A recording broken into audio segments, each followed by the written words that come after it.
So lately, I've been interested in APRS, and I've been trying to find a quick and cheap way to get a little tracking system going.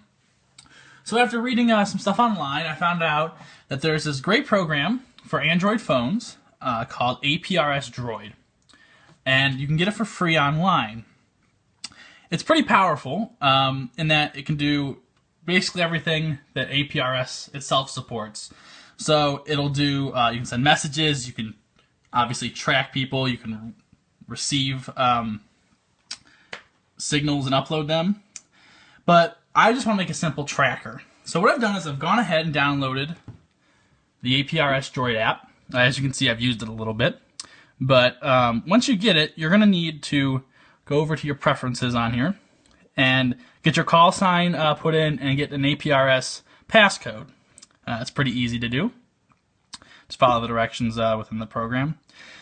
And then you're going to need to mess with some settings. So I'm using a Baofeng radio, which you can get for about $30 off of Amazon right now. And the really nice thing about it is it has Vox control for audio in. So all I have to do on the phone is set up the GPS, set up for it to use the GPS. That's under connection protocol. And you're going to want AFSK via speaker mic.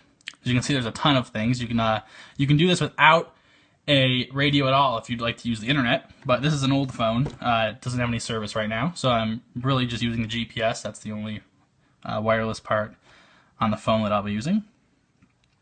Some other things like your location, how you want to send reports, if you want to do it by time, GPS precision. I have mine set to high, so it's always on. Yeah. So there's some settings there. You can read up on that and mess around with it. But basically I have it set up to go through the speaker mic. I have it using the GPS. I think I have it set for every 5 minutes to send an update currently. I have the keep the screen awake when the program's running. And yeah, so once you get it all programmed in with your call sign and the password, you're mostly good to go on that end. So, then you have to go to the radio. As you can see, I'm currently on the APRS frequency, so it might get some signals here. But the main thing you have to do is go over to the menu and set your Vox. Now, I found that Vox 10 is probably the best. It seems to be the most sensitive, which is probably what you're going to want. So you can set that, go back. And that's basically all the settings on the radio itself. I'm running this at its full power, which I think is about 4 watts. And I'm using a Diamond SRH77CA antenna. As you can see, it's not the stock antenna. It's a little bit better. And then you've got your audio in jack, the microphone jack here. It's kind of tough to see, but it's just a 3.5 millimeter jack. So I'll be using simply an auxiliary audio cable to connect to there. And then the other end is simply going to go into the phone. Now, to start tracking, you literally just press the button, start tracking, and it's going to start looking for a GPS. It might take a little while to lock on at first, but then once it does, it should update every 5 minutes by sending a signal out for the audio straight to the radio. The radio is on Vox, and it'll just key it when it gets the signal. So that's basically all you need to do to get it going. I've been messing with it for a few days, and now I want to try something a little different. I'm currently home on fall break from college, and I want to do a little experiment where I want to mail this thing back to school in a package. I'll be sending it to Terre Haute, Indiana, and I'm, like I said, in Cleveland, Ohio on break. So it's a couple days it'll take in shipping. So what I have here is my huge honkin' USB battery to keep the phone powered during transit. I'm hoping the radio will last. It's not being keyed all the time, so it's not a whole lot of transmit, so I hope it'll last, and we'll find out. So this, of course, is pretty easy. It's a matter of hooking it up.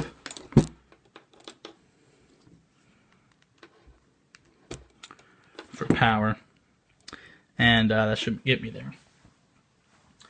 So if you get this far, you should be able to log on to a site like APRS.fi and search for your call sign, and you should start to see it populating if you've got some APRS iGates in your area. So that's the basic setup. So I'm going to get this mailed off and kind of track it along the way and see how well it works.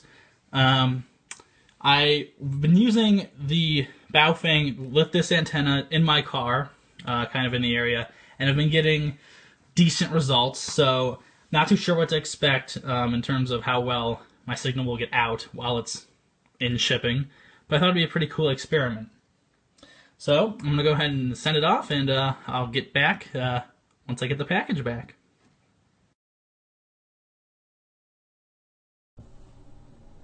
Okay, so I'm back at school, and I just received the package back earlier today.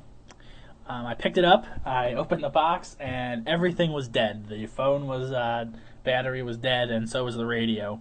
So it definitely didn't make the entire trip. Now, I sent it out on Saturday, and today is Monday, so it didn't quite make it for 2 days.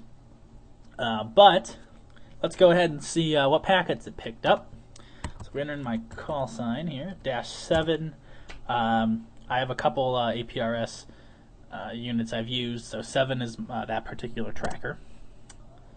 Okay, so it's going to go ahead and load it up. Let's see. Okay, so there it shows the last one. Let's turn the tail tracker on. Let's do 3 days. That should be that should cover everything. So now if we zoom out, okay, so now you can see the path it took. Now I'm over here in Terre Haute. You can see where the cursor is.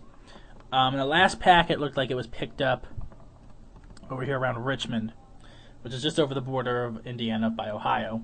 So we started up here in Westlake. As you can see, it didn't pick up many packets total at all. Probably due to the fact that it was the antenna was a quarter wave whip antenna, but there wasn't a good ground plane that it was attached to. It was just on the handy-talkie. Also, it was packed in a box, which was in a truck. So, you know, it's kind of like having your handy-talkie in a car. It's not going to get out very far, especially at only 4 watts. So that would explain why it didn't get too many packets. But if you look at where we did get packets, so this one's up in Westlake. I believe this one was actually at my house right before I sent it. Let's see. You can see here, this little pops up that line. There was an iGate to port it to the internet right near the freeway, and I presume that's the case for everywhere. Well, where I picked it up. There's a digipeater here, it looks like, which repeated it with a lot more power. And looks like the case, same kind of deal here. There was a node close to the freeway. So that explains why it picked up packets where it did. Now, Indianapolis, if I clear tracking my particular call sign here, let's see. Now, as you can see around Indianapolis, there's a lot of APRS activity. So I'm quite sure that the battery of everything died somewhere between where I picked up the last packet and Indianapolis, because I think it would have gotten, probably would have picked something up around Indy. But it made it to Terre Haute okay. Like I said, the batteries were all dead, but it made it here. So it worked. Definitely it'd be worth another shot, see if I can get a little more power in it. But it was a worthwhile experiment. And the APRS Droid software definitely does work. And with the Baofeng radio, it's a really cheap and easy way to get into it. So I definitely would recommend trying it out if you have the radio and an old phone. I believe there is some software for iOS and the iPhone that'll do the same sort of thing, but it's not free. At least I couldn't find anything that was free. So yeah, it's worth experimenting with if you have an old phone, or even just trying it with your current phone. It'll still work fine.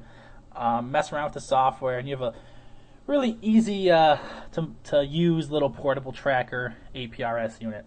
So yep, all in all, like I said, it was a good experiment. It worked well, and I would recommend it. So thanks for watching.